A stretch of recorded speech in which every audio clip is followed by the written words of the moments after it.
Good evening and welcome back again to our part 3, Direct and Indirect Speech. This will be the last part. So, interrogative sentences or questions. So, today's topic we have three topics. One is interrogative sentences or how to convert the questions into indirect form, reported speech. Then we have imperatives like requests and commands, all that kind of sentences, how they should be changed into reported speech. And then we have finally exclamatory sentences, how to change that one. So let's continue with interrogative sentences first. In interrogative sentences, again, like in our 5 steps, the first step is change the punctuation. We have to remove the question mark. Okay, why we should remove that? Because we will not write as interrogative sentence if there is a question. We will not report it as a question, but we have to transform it to an affirmative sentence. Okay, so it will become a statement form. That's why we need to remove the question mark and put a full stop. If it is starting when you in your reporting speech, when the indirect speech, if the question starts with do or did. I haven't on the pen today. Okay, fine. If the question starts with these words, do or did, then you need to remove those words. Reporting verbs said, mostly we said he said, she said. When we are reporting it as a question, it is changed to, you need to put the word asked or inquired. If the sentence begins with helping verbs do, did, have, etc., then conjunctions if or whether are used. Okay, so we will see some examples in that you can understand. Instead of remove this words do, did, we'll be removing that. So okay, after removing that, what are we going to put? Instead of that, we will be adding these words if or whether.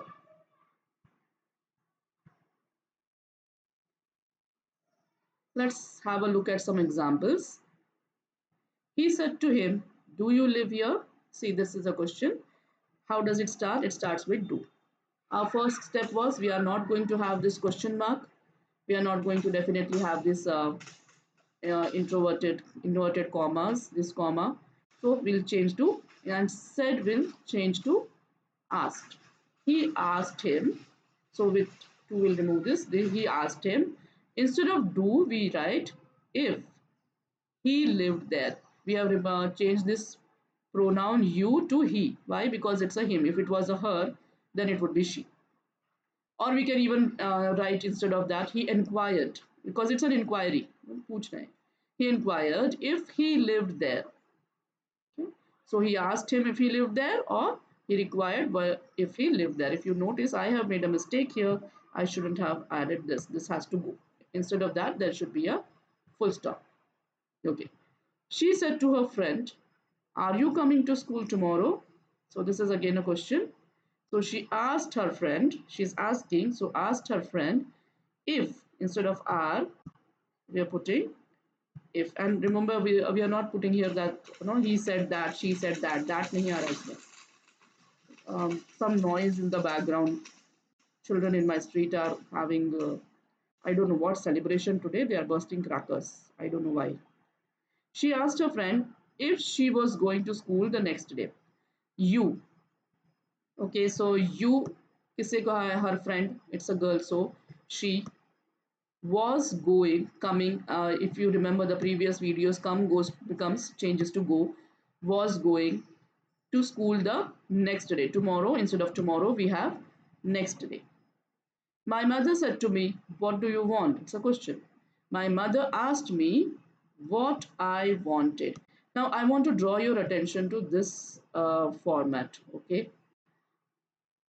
I is a subject and wanted is a verb. But in a question format, question sentence, you may not have exactly, subject, verb, subject plus verb plus object. If you remember that, how is the English sentence formation? Subject plus S denotes subject, subject plus verb. And then if there is an object, we add that. Okay, so this is the basic sentence formation of English, subject, verb plus object.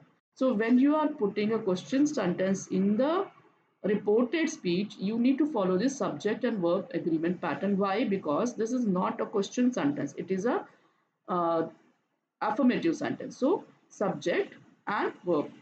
Here, she is a subject, was going is verb. Here, he is a subject, lived is the verb. So how will you, if you are confused, like, okay, if I remove she was, how am I going to write was going आएगा या what कौन सा words आएगा? Remember, the first thing you are going to put the subject. Okay, after this word like if or ask me, what words this जो question words है. If after writing that, what should follow? Subject, and after subject, what should follow? Verb. Later on, the whole sentence you can. Okay, if are you, so if you is turned to she is the subject and was going is a verb, and the whole sentence follows that. Some more examples. The teacher said to Ram, where are you going? The teacher asked Ram, where? See, till here we have finished, like, okay. Now the subject, are you going? Instead of that, our sentence changes to first is a subject, he, and was going is our verb, and there is no other object, nothing is there, so we are not adding anything. Where he was going. Okay, that's how you remember how to change it in the reporting speeches. Subject should come first and then the verb. My sister asked the guest, will you take tea or coffee? My sister asked the guest if they, the you changes to they, would, will has become would. That's the helping verb here. Okay, take tea or coffee. She said to her father, what time does the train leave? She asked her father what time the train left. We are, okay, this do and did and does kind of words, we don't need that, so we are removing that. And our subject is the train, and this is our verb. The verb will be in the past tense format, or you follow the same rules of tense changes which we have done in our first video. Let's go for imperative sentences, commands, orders, or requests. Again, change the punctuation. In this one, what punctuations? Just the inverted commas. We don't have for imperative sentences, we don't have special punctuations, just the full stop. So that will continue. But remember to change the inverted commas. Then the reporting will be changed to words like requested, ordered, want, commanded, suggested.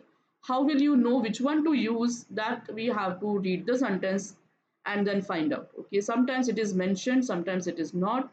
Looking at the sentence, you need to decide whether it's a request. If it's a request, definitely it will be words like please, kindly, or you'll understand that it's a request. Ordered, the tone of the sentence would be like that, get out of this place or something like that.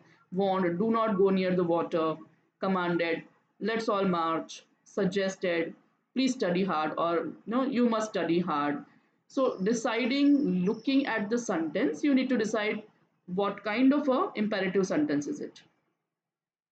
In the reported speech, in the indirect speech, we will always add this infinitive to. Okay, if there is a word like swim, then it will, in the indirect word, it will become to swim. This will clarify when we have sentence examples. Do not will change as not to. Okay, if there is a sentence where it says like do not go near the water, she told me not to go near the water.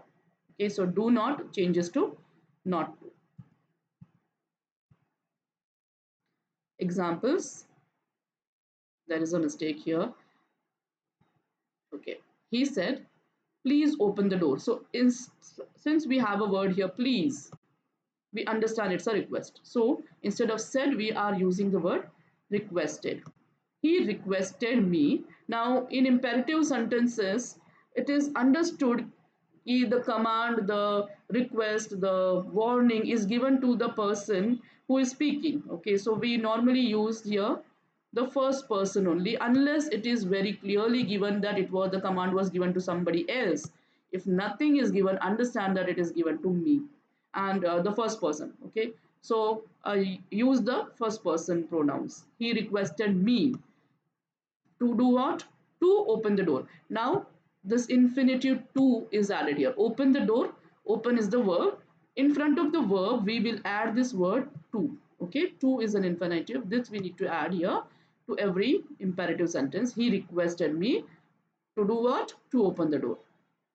She said, don't play in the sunlight. This looks like a suggestion or order, whatever. I put it here, ordered. She ordered me.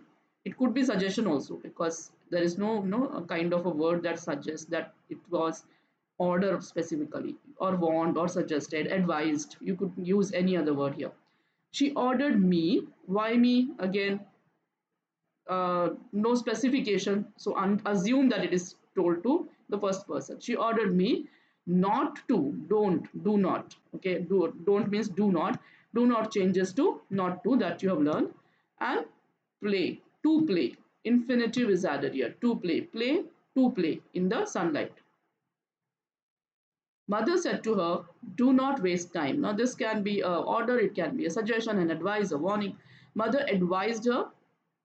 यहाँ पे the her is given. किससे बोला गया है? Her. So it is already given. That's why we write here mother advised her. In case nothing is given, again use it me.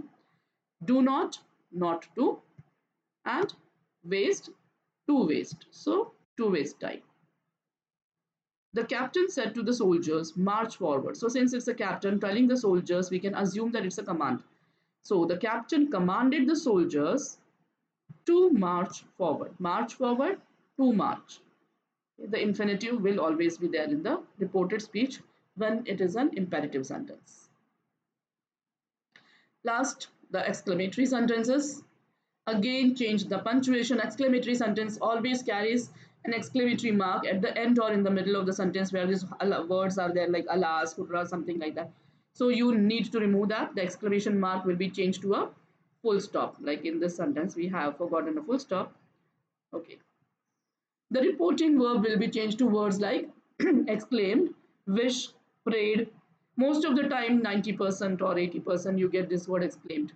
Okay, wish or prayed, may God bless you, something like that. Then you can add this wish or prayed. Or he said, happy birthday to you, something like that. If that is a sentence, then you can put wish or prayed. In this indirect speech, we will add words like exclaimed with joy. Now, you need to tell, see, exclamatory sentences are what? They are showing some kind of a deep emotions. So, emotions can be a joyful emotion, a sad emotion, a surprise, a painful emotion, an angry emotion. You need to specify in your indirect speech what emotion is being conveyed here. Okay, so first you read the sentence and understand whether it's a joy or sad or surprise or pain, and then add that emotion into your reported speech. Remove the words of exclamation, like if you have these words, alas, hurrah, bravo, well done, God, oh my God, something like that, ouch.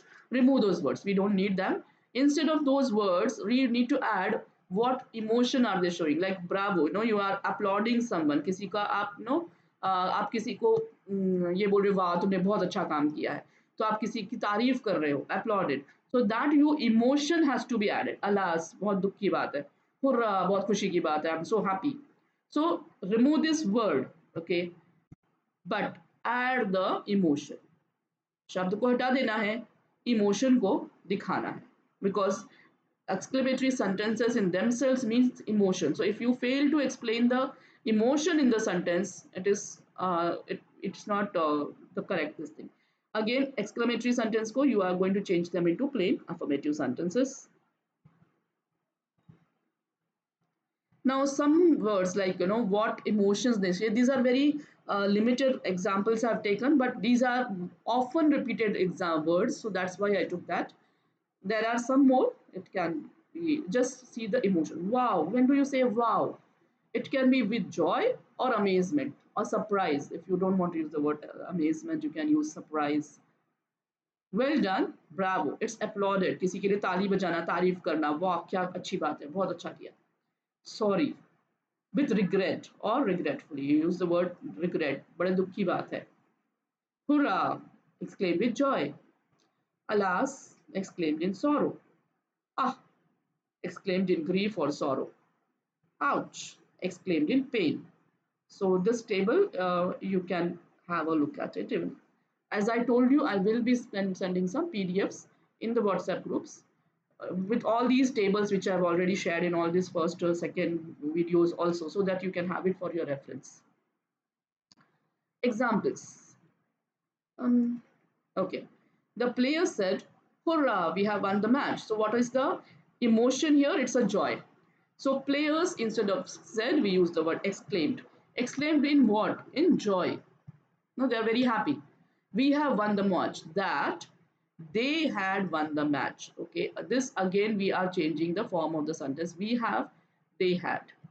We, they have had. This you already know how to put the past tense. Won the match, won the match. She said to me, "Sorry, I broke your pen."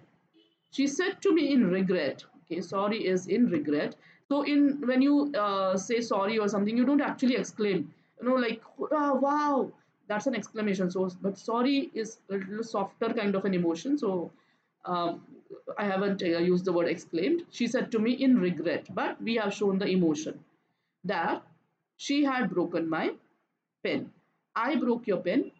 She, I, she's the one speaking. So she, what has she done? Broke is the past tense, simple past, and we have changed to past perfect. Had broken my pen. Your, mine, जिससे बात की जा रही है, my pen.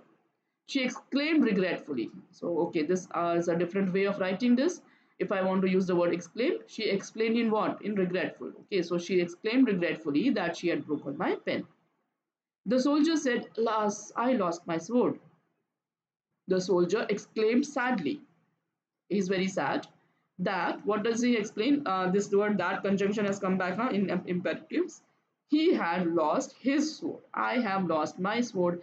The person speaking is a soldier, so he had lost, had lost. Simple past, past perfect. My, his sword. Okay, so that was all for the direct and indirect speech. There can be, I can keep on giving you some tips on this and that, but this is a lengthy chapter, a little in-depth chapter, and what you need is a lot and lot of practice, because every sentence differs. You might think, okay, this one I know, this one I know.